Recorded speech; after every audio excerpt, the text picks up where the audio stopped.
Ready, start. Listing several challenges in the gargantuan fight against COVID 19, Union Health Minister Harshvardhan recently said the biggest one was to make sure that affected people are treated with compassion and not stigmatized. This, he stressed, was also applicable for the healthcare workforce who have been at the receiving end in some residential areas. The profound observation should be seen in the context of law amid the heartwarming stories about good deeds and people dutifully following government orders. The pandemic is also bringing out a darker side of fear, resentment, and shaming. There have been several instances of patients with positive or negative diagnosis in the end facing or fearing hostility by the community. Some choosing to end lives in a tragic outcome, as is the refusal to allow cremation of victims. Illness is a fundamental fear humans deal with, and the instinct to protect oneself and family from catching a potentially fatal disease can bring out unpleasant reactions.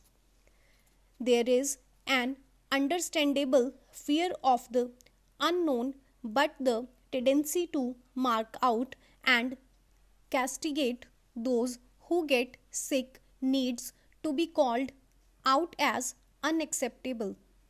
Political and community leaders ought to take the lead and counsel their constituents on the desirability of holding on to compassion, a virtue extolled in great detail in religious texts.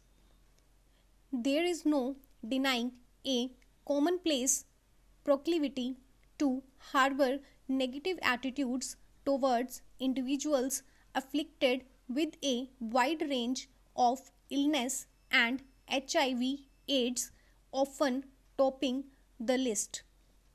Bringing about a change in mindsets takes a long time, but small acts can make a lot of difference. Credit is due to actors Tom Hanks and Rita Wilson for publicly discussing their COVID infection, easing the rebuke, quotient, and mental isolation for others going through a similar health crisis. As a doctor on the front line remarked, patient zero did not create the virus. He never knew he had it. Humankind can afford to be more kind. Para. The Prime Minister on Monday sought suggestions from the Council of Ministers for a measured way out of the current complete lockdown. The government's attempt is to have an intelligent roadmap to walk out of the COVID morass into a rejuvenated, re energized beginning. The challenges are multifold: the Rabi harvest, the massive procurement effort of food grains by the central and state governments, the marshalling of the migrant labor force for the harvest, and the restarting of the manufacturing process. Each of these is a Herculean task. No wonder the PM wanted inputs from the districts where all the national policies should finally get implemented. The business continuity plans that the PM has sought are not merely for the government. Every successful enterprise today needs an out of the box plan to negotiate the massive disruption brought in by the COVID pandemic. Supply chains have to be resumed, consumer confidence regained, and animal spirits revived. In short, people have to be convinced that this is not the end of the world and motivated to work harder, save and spend more, and travel without fearing the lurking virus.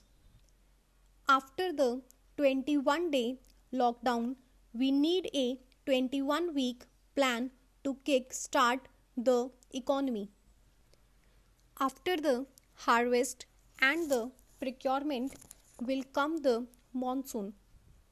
The daunting question is how the virus, which has remained remarkably under control in India so far, will behave during the rains.